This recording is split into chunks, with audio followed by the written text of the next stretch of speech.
L'histoire du développement de la découverte de notre concept est vraiment une belle histoire qui touche la démarche scientifique traditionnelle, qui nous dit qu'on fait une observation comme ça dans le réel, on observe un phénomène qu'on ne comprend pas, donc on essaie de l'expliquer, on émet des hypothèses, on va en laboratoire pour tester ces hypothèses, suivant les données qu'on obtient, on réajuste nos hypothèses, on émet de nouvelles hypothèses qu'on va retester comme ça en laboratoire et d'étape en étape, on en arrive à une compréhension approfondie du phénomène et c'est là qu'on dit avoir fait une découverte. Et c'est un peu la démarche qu'on a suivie pour en arriver à notre concept au niveau des cellules souches. Donc tout a démarré au début des années 2001 par un article qui a été publié dans la littérature scientifique dont le titre était « Transformer le sang en cerveau ». Des chercheurs avaient observé comme ça que des cellules souches du sang avaient eu la capacité de migrer au niveau du cerveau et de devenir des cellules du cerveau. Il y a aujourd'hui des milliers d'articles qui ont été publiés qui soutiennent fortement cette vision des choses. On peut aujourd'hui dire que c'est vraiment un fait établi. Les cellules souches de la moelle osseuse constituent le système naturel du corps humain. Plus on a de cellules en circulation, plus de cellules sont disponibles pour migrer au niveau des tissus et participer à ce processus de réparation des tissus. Donc, si je résume d'une façon très sommaire tout ce phénomène, on peut dire qu'à blessure égale, qu'à problème égaux entre deux personnes, les personnes qui ont plus de cellules souches en circulation vont réparer beaucoup mieux et vont réparer beaucoup plus rapidement.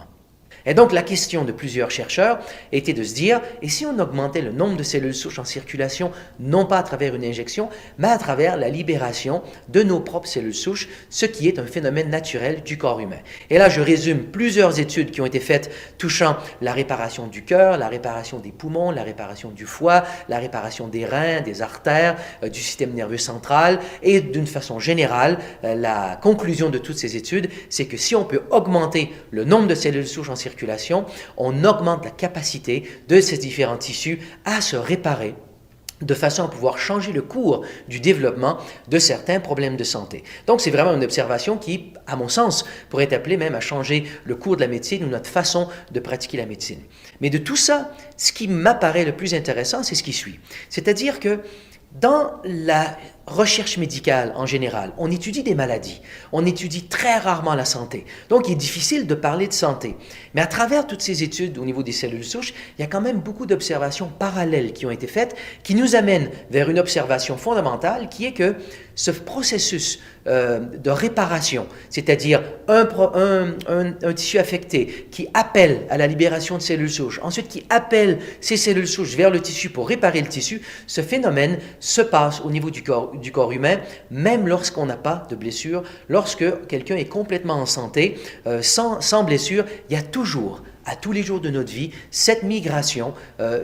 qui se passe à un niveau beaucoup moindre, mais cette migration de cellules souches du sang vers les niveaux de tissus, vers les différents tissus du corps humain, pour entretenir comme ça le maintien, la santé des différents tissus. Donc, à chaque jour de notre vie, on perd des cellules de différents tissus, et à chaque jour de notre vie, on remplace ces cellules qui ont été perdues avec des cellules souches fraîches qui se transforment en cellules du tissu en question. Donc, on a cette idée dans la médecine traditionnelle que la santé, c'est un peu, ou la perte de santé, c'est un peu un déclin au fil des années où on a le développement très lent de différents problèmes de santé et un jour, on obtient un diagnostic qui nous dit que bon, on a développé un diabète, on a développé un emphysème, on a développé un problème de santé quelconque. Mais là, avec toutes ces données, ce qu'on découvre, c'est pas le cas.